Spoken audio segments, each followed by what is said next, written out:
Have you ever noticed how the weight of old hurts lingers inside us, affecting the way we move through life? A painful memory, a betrayal, words that cut deeper than they should. What if I told you that the hardest thing you'll ever do, letting go of the past, could also be the most freeing? What if forgiveness is not just for the person who wronged you, but for your own peace? Imagine this: you're holding onto anger, like gripping a hot coal with the intent of throwing it at someone else. But guess what? You're the one who gets burned. Now, what if I told you that forgiveness isn't just about excusing the harm done? It's about breaking free from the hold that pain has over you, choosing peace instead of suffering. Could you imagine living from that place of freedom? The Buddha once said, holding on to anger is like grasping a hot coal with the intent of throwing it at someone else. You are the one who gets burned.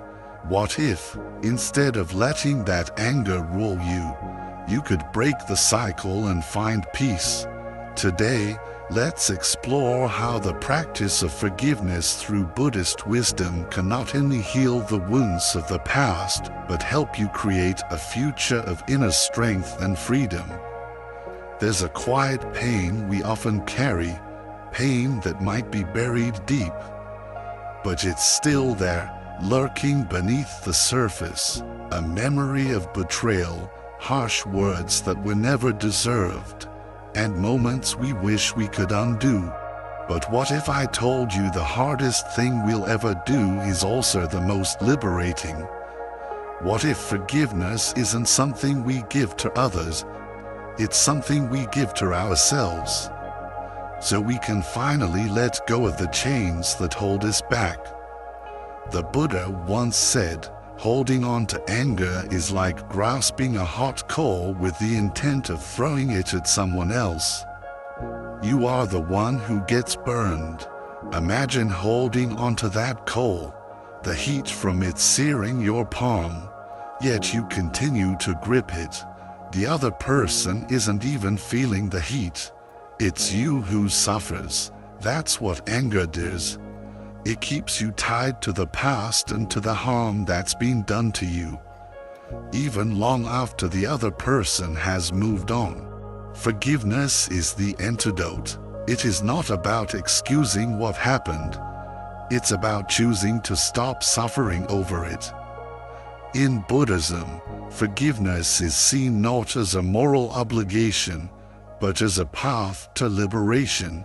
It is a way to free yourself from the prison of resentment, hate, and anger. Forgiveness is deeply tied to compassion, both for others and for yourself.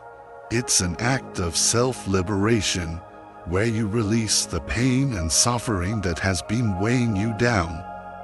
You choose peace over punishment, freedom over suffering. Forgiveness isn't a sign of weakness. It takes incredible strength to forgive, letting go of the anger, the hurt, the desire for revenge. That is real power. When we hold onto resentment, we continue to let the past control us. But when we forgive, we break free from the past's grip. We choose to live in the present, where we can heal, grow, and thrive. The Buddha's teachings remind us that true strength isn't about seeking revenge. It's about having the courage to forgive and move forward in peace. Let me share a story from the Buddha's past lives, told in the Jataka tales, that beautifully illustrates this point. In one of his past lives, the Buddha was born as a kind-hearted prince named Mahasarda. This prince was known for his wisdom, his deep sense of justice, and his unshakable compassion. One day, a rival king plotted against Mahasarda, intending to destroy him through deceit and betrayal. The prince discovered the plan, But instead of retaliating, he chose compassion over revenge. Rather than punishing the traitor, he chose forgiveness. When questioned about why he let the enemy go free, Prince Mahasada replied, "If I return harm for harm, how am I different from those who live in hatred? But if I respond with compassion, I'd plant the seeds of peace, even in the heart of an enemy." This story isn't just about forgiving someone who wronged you. It's about choosing to live from a place of wisdom, not fear. Even in the face of betrayal, you can choose to respond with compassion. Even when you're hurt, you can choose to remain soft, not bitter. Forgiveness is a choice to rise above the hurt, to let go of the anger that binds you, and to live from a place of strength. Forgiveness doesn't mean we forget what happened. It doesn't mean pretending that the pain didn't exist. True forgiveness is the conscious decision to release the anger, resentment, and the desire for revenge. It's about choosing to let go of what's been holding us back so that we can move forward in peace.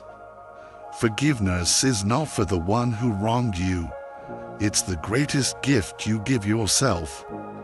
It's a decision to stop letting the past control you and to choose to be free from the weight of old hurts.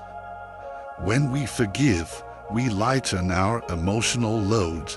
This isn't just philosophical. It's backed by science. Studies have shown that forgiveness can reduce stress, anxiety, and even physical pain. It softens our hearts, improves our relationships, and clears our minds. When we forgive, we stop reacting to the world with bitterness. Our hearts become more open, and we begin to live more fully in the present. Unburdened by the past, we begin to see life with fresh eyes, no longer clouded by the fog of resentment. So, how do we begin this journey of forgiveness? Step 1 is mindfulness. Take a moment to sit quietly, breathe deeply, and simply acknowledge your pain, not to relive it, but to witness it with compassion. Step 2 is practicing loving kindness, also known as metta. In your meditation, repeat the mantra, "May I be happy, may I be free from suffering," and then extend this wish to the person who hurt you. May you be happy. May you be free from suffering. At first, it may feel unnatural. That's okay. Forgiveness is a process, not a performance. Step 3 is to journal your feelings. Write down what you're holding on to. Ask yourself, what is this anger protecting? What am I afraid to let go of? Step 4 is to reflect on our shared humanity. We all suffer, we all make mistakes, and sometimes those who hurt us are simply lost in their own pain. Forgiveness doesn't require reconciliation. It simply asks us to soften the grip of hate. Forgiveness isn't easy, but it is incredibly powerful. When we choose forgiveness, we are no longer victims of our past. We become the creators of our own peace. We let go of the weight that has held us down, and we step into a future where we are free. The Buddha taught that liberation is possible for anyone, and forgiveness is one of the most powerful keys to that freedom. So ask yourself, what are you still holding on to? What would your life feel like if you could let go of it? Breathe deeply, feel the weight lift, even just a little. This is the beginning. If this message resonated with you, consider subscribing for more teachings rooted in Buddhist wisdom. And remember, you are not your pain. You are the space that can hold it and then release it. May you be free. May you be at peace.